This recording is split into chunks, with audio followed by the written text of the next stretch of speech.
ต้องมากลายเป็นอะไรวะเนี่ยฟาร์เมอร์เหรอ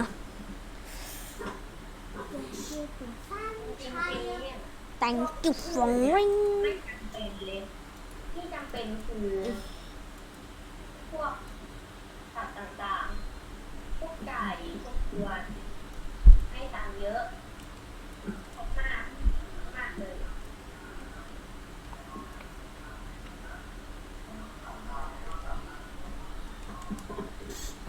เอ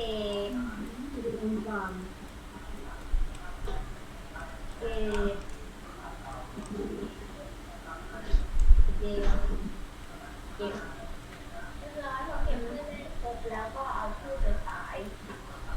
ติ้งติ้งติ้ง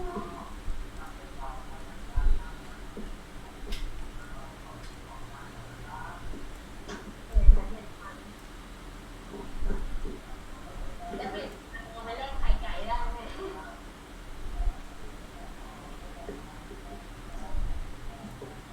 บ้าบ้าเลยแล้วถูกเลย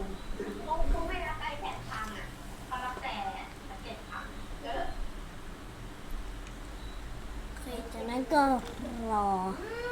โหวิ่งโคตรเร็วอะวิ่งทีปลื้ดปลื้ดปลื้ดปลื้ดมันจะให้เดินเยอะมากๆเลยช่วงแรกเดินไปนู่นไปนี่มันมีเดินไปไหนแล้วอ่ะแล้วมันมีลงมาเลย3,000 คอยลีต้องรอข้าวโตทำไมมันนานจังเลยเจียบข้าวตายเนี่ยอ่ะเสียงน้อยจ้ะเฮ้ยระหว่างเรารอมันโตอะเราก็มาไอ้นี่ดิพั่วดินโพรอะ PLOW อะรอถ้ามันมีให้ปลูกอีกเราก็ปลูกได้เลยอัจฉริยะมันต้องรดน้ำต้นไม้ด้วยนะใช่ไงเราลดไปแล้วเรามารอให้มันโตหมดแล้วเราค่อยเก็บ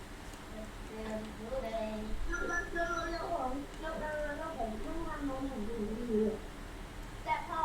ปลูกพืชเสร็จแล้วมีที่ควรต้องควรไหมเราพรวนเผื่อไว้แล้ว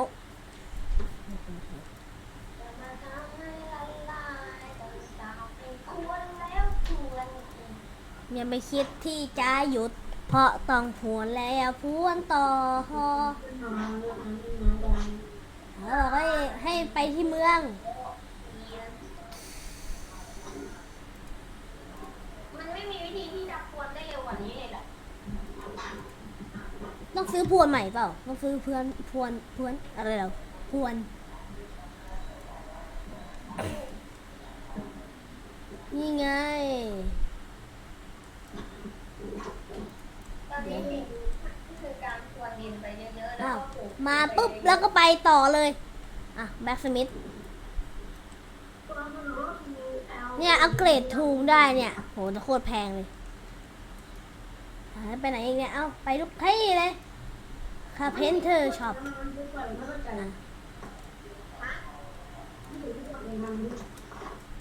ไม่ได้ยินไม่รู้อ่ะไม่ต้องปิดมองก็ปิดมองแล้วเออกับวีดซีดอ่ะวีดซีดตอนนี้เป็นกี่อัน10 อันหนึ่งก็เป็น9 10แต่ละเพื่อนมันซื้อจะมีบอกเสร็จยังไงต่อตัวอะไรบ้างกลับบ้านโหเดินไปนู่นเดินไปนี่กลับบ้านโอ้โหเกมแต่1,000ก็หาไม่ยากนะเนี่ยดูจากสภาพแล้วบ้านเราอยู่ไหนวะว่ะหาบ้านตัวเองไม่เจอบ้านอยู่ไหนอ้าวบ้านเราอยู่ไหนอ่ะเราจำไม่ได้วาร์ปกลับบ้านได้ไหม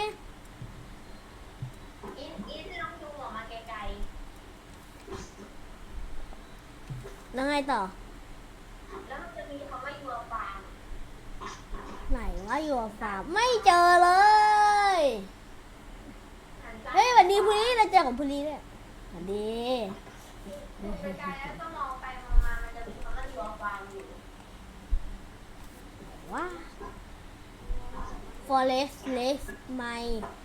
อะไรวะเนี่ย beach ให้เราก็ทางนู้น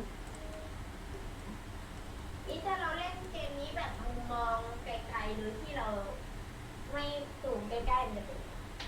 เนี่ยใครเอ้าเนี่ยของแพทนี่ไม่ใช่ไหนวะแพทเราหลงทางครับ พี่ช่วยผมหน่อยผมหลงทางครับ ผมเป็นเด็กหลงทาง เหมือนเราเล่นคนละเกมเลยอะเรายังไม่ได้พี่น้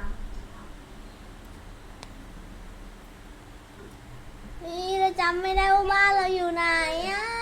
บ้านเราหาย ดูแมปดิดูแมปมีไหมแมปมันมีบอกไหมอ่ะอย่างนั้นแมปมันก็มีบอกว่ามีตรงไหนบ้างอะ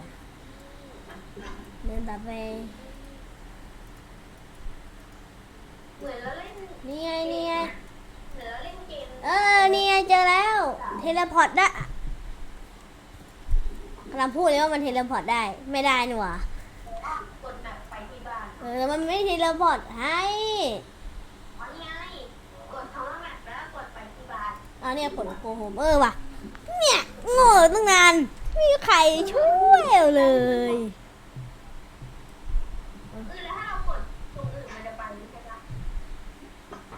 ไม่มีไงมันเทเลพอร์ตไปที่อื่นได้ แต่มันต้องเสียโลบักกันดิ จริงเหรอ นายไม่เสียไง เราวัดได้นะ ฮะนายเสียโลบักไปแล้ว เราไม่ได้เสียถ้าเราวัดเพราะว่าเราโกหก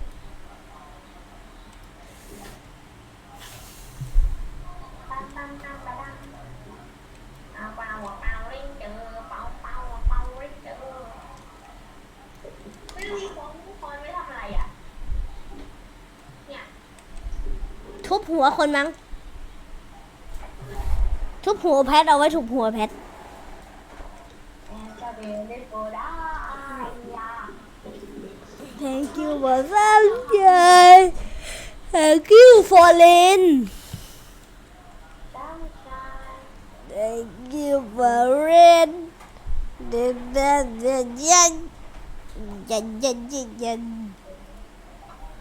Thank you for มันไม่มีหน้าฝนเลยอ่ะ มีแต่น่ารัก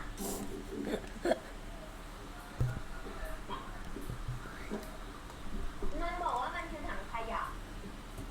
ฮะ เราสามารถเอาข้าวใส่ถังขยะเพื่อขายได้ มีบ้านด้วย บ้านเราทำอะไรได้วะ อ่ะ เขาบ้านห้องน้ำ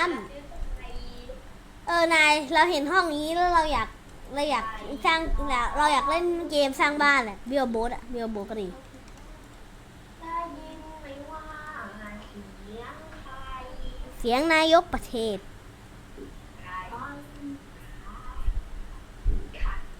ไก่จ้า แล้วตั้งชื่อมาแล้วชื่อมันชื่อว่าไข่ ไก่ช้า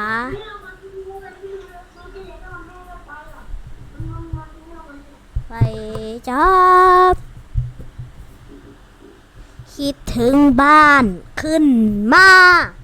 น้ำตาระเบิด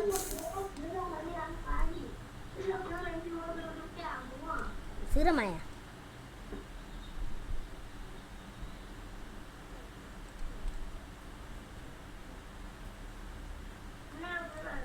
มันให้ซื้อไอเนี่ยเมล็ดเราไม่รู้ละ เรารำคาญเควสมันมากเลย แต่เราก็ไม่รู้จะทำยังไง เควสอะไรอ่ะเควสซื้อวัว เควสที่มันให้ทำมันมีหลายเควสมากเลยอะให้เราซื้อไก่ ไม่ก็ไข่เอาไป ไม่ซื้อได้ไหมมันไม่กินเลยซื้อแล้วอ่ะ มันให้ซื้อก็ซื้อ มันไม่ให้ซื้อก็ไม่ต้องซื้อ มันเราซื้อเลยมันไม่มีให้ซื้อเลย ซื้อไก่ ซื้อไปเลยซื้อไปเลย ทำไมต้องมาซื้ออะไรพวกนี้ด้วย มันแพงอะชื่อว่าอะไรดี อ๋อ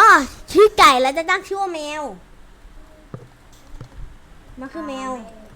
เรื่องแบบอื่นไปแล้วต้องลองแล้วเลือกไปแล้วก็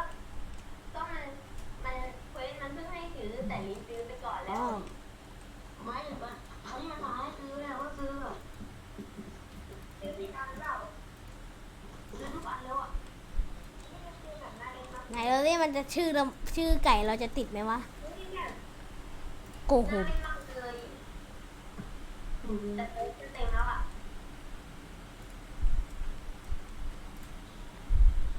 เดี๋ยวหาเจอคนน้อยให้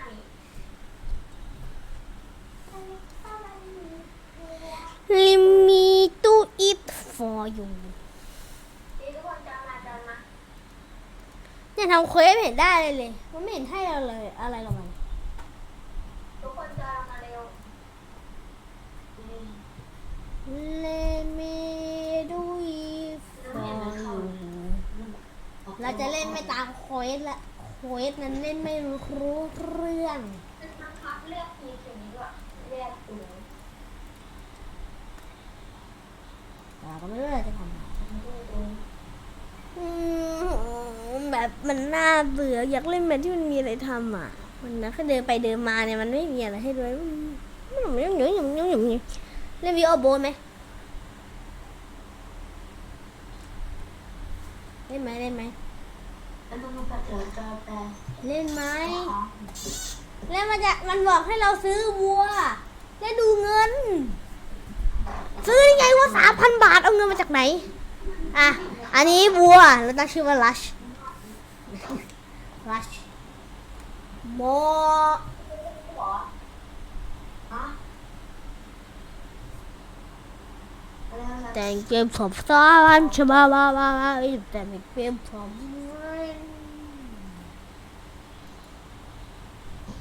ไม่เห็นเข้าเลยอ่ะไม่เราเข้าแบบนี้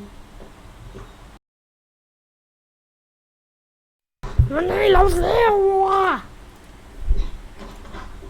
เฮ้ยอะไรของมันวะ ออนบัตรทางเตะออนใช้ได้ เฮ้ยนี่ไงอ๋อเราต้องรับรางวัลก่อนแล้วถึงจะเอาเหรียญอ่ะมาซื้อวัวได้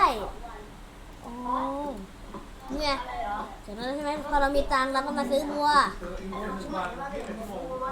ใช้หมดแล้วออนบอกอ่ะนะครับ ผม โอเคซื้อโฟลเดอร์โอเคโฟลเดอร์ ก็ตัวก็เยอะแล้วเนี่ยติดตัว โหอยู่ก็เล่นเป็นขึ้นมา ซื้อมิลเกอร์ตรงไหน ผม วะ 42 ตัวนะออนมีตัว42 ตัว42 ตัว11 ตัวออนมีตัว เราซื้อรถเล่นพวกนี้ได้เนี่ยมาขับเนี่ยไม่ซื้อเก็บตังค์ไว้ก่อนไม่รู้ว่าเควสมันจะให้เราทำอะไรโอเคเขาบอกให้เราซื้อมิลเกอร์ เราเล่นวิโอโบ ได้ตัวไหนนะน่าจะแต่ เล่นไหมไม่เล่น เล่นเดี๋ยวเราไป ไม่เล่น เดี๋ยวเล่น ไม่เล่น เล่น ไม่เล่น ชัดอัพ อินไม่ เรื่ เล่ อง น การมีอะไรอยากได้ไหม ชิป ไม่เล่นใหม่อินไม่เล่น มิวยัวอะไรวะฮะขาย เมื่อไรก็เป็นได้ก็บอกแล้ว